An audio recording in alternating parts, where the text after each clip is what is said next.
Weekend Today, brought to you by Westpac Rocket Repay. Don't just get a home loan, get a home loan.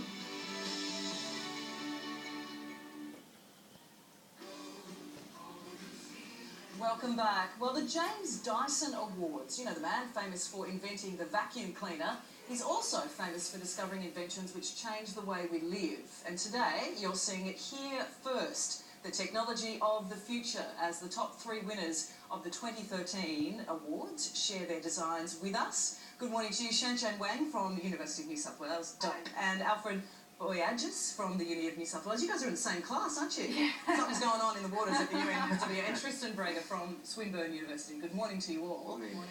Now, we'll start at the end here with you, Tristan. You obviously are into snowboarding as well, which is what sparked your invention. Tell us about it. So, it's called Deep Breath, and what it does is when someone's involved in an avalanche, a number of things can happen, but mainly their nose and their mouth becomes blocked by snow and ice, so they can't breathe, and they have a build-up of carbon dioxide around their respiratory area when they're buried. And so Deep Breath allows people to breathe underneath avalanche debris, so people can breathe the air that's contained within the debris through like a filter at the front of the mask, and then it uses a one-way valve system to ensure that your exhale breath that contains carbon dioxide is diverted away from your respiratory area. And it's all built into the yeah. So it's just you breathe it through the front there, and then it diverts it out the back here. And so because it's a ski mask, it also protects your nose and mouth from being blocked up by snow and ice. So yeah. And it saves lives? Oh, well, theoretically. I haven't put it into practice yet. So, but yeah, the idea is that if you're caught in an avalanche, you don't have to react or be able to recognise the threat. This is already in place, and you're protected all the time. So. Yeah. And talk about protection, Alfred, you've got it all covered here on your head here. You look like something out of RoboCop. What's your invention? Foresight is the next evolutionary step in motorcycle helmet technology.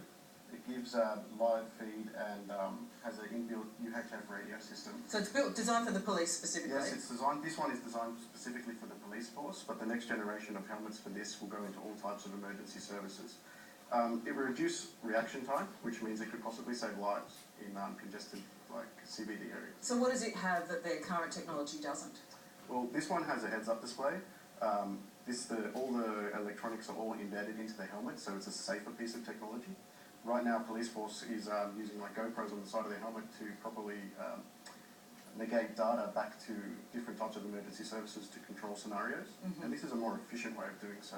And you're getting a lot of interest even from the US? Yes, I've had interest from the Coral City Police Force, various agencies around the world which have to remain nameless for the TV show. Oh, wow. And yeah, the product is at the first stage of commercialization with the Mark 1 you're seeing first today. The next ones will be made probably in the next 8 months. Well, it looks impressive. It looks great. So you guys were the runners-up for the Australian Awards, and Shan, you won the Australian Awards. Yeah. You don't have your prototype here today, but you can demonstrate. So what have you got here with you? So this is what's currently out in the market at the moment. It's actually an oxygen cylinder. You can have a feel of how heavy one of these things are. So this is for kids? This is for kids currently. And it's very heavy, isn't it? And these only last about 20 to 30 minutes. And with kids, they tend to breathe faster because they've got undeveloped lungs. And that limits their ability to move around and play. Exactly. So how I went about it was to design and develop a brand new type of oxygen cylinder. So the main focus was to reduce the amount, reduce the weight, bring the technology back into the 21st century.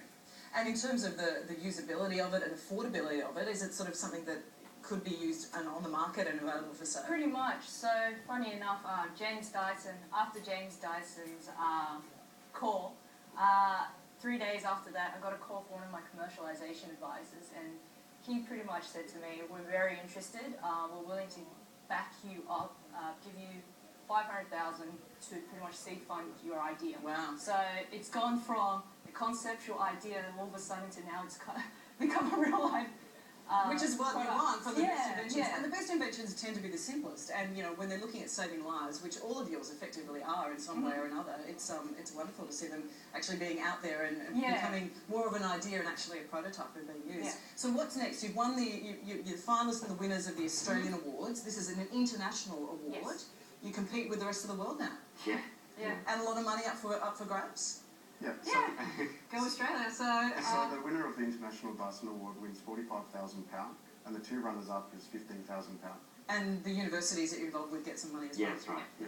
Amazing, and it's great to see that that Dyson has actually set up this foundation to use his billions wisely and help new inventors getting off the ground. Well, congratulations to you all, and good luck with the International Award. Well, thank you. Thank you. Wow, inspirational bunch. Don't they make you feel inadequate, Suze? Just a little off speak for yourself, maybe there, Jeff.